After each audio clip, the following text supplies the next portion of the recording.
bad to try long maximum attempts every single dive during a dynamic training? Well, I think it's extremely good, but most people don't do it.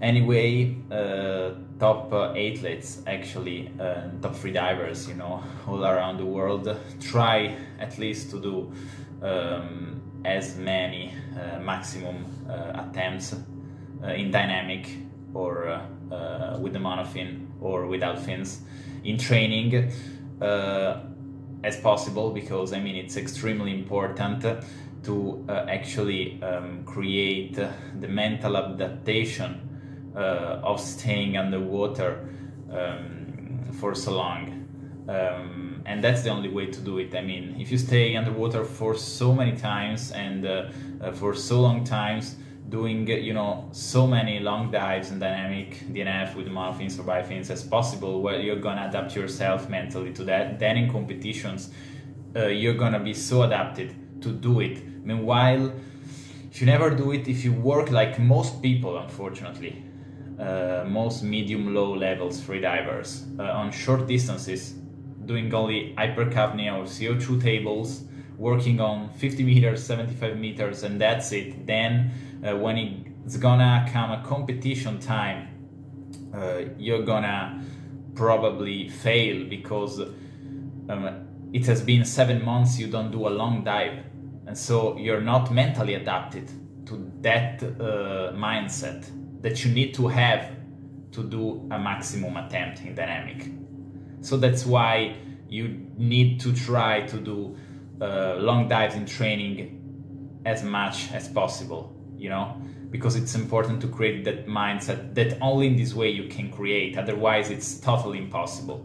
You know, I see guys training and doing for 6 months swimming, gym, and then doing only repetitions or maximum 100 meters and mainly short repetitions with 50, 75 meters. And then they go to competitions and fucked up. Well, it's normal. Their mind is not adapted to stay long time, so much time underwater. They don't have the competitive mindset of doing long dives. On the other hand, there is a control, you know, of doing every single time long dives, because you know, if you do long dives every single training, then you can get mentally tired. It's true. If you can do long dives every single training, because otherwise you will get tired, and that's gonna be a problem. Of course, you need a balance. You cannot do long dives in training every single day, but maybe once a week it's ideal. Otherwise, if you do more than once a week long dives, then you're gonna burn out mentally. But it's important to do at least once a week. Once per week, a long dives, a long static, a long dynamic, DNF, or with a monofin or bifins, at least, to keep your mindset, you know, adapted to the long measure. If you go on and you only do short distances, you know, 50 meters, 75 meters for 2, 3, 4 months, then it's gonna be competition time.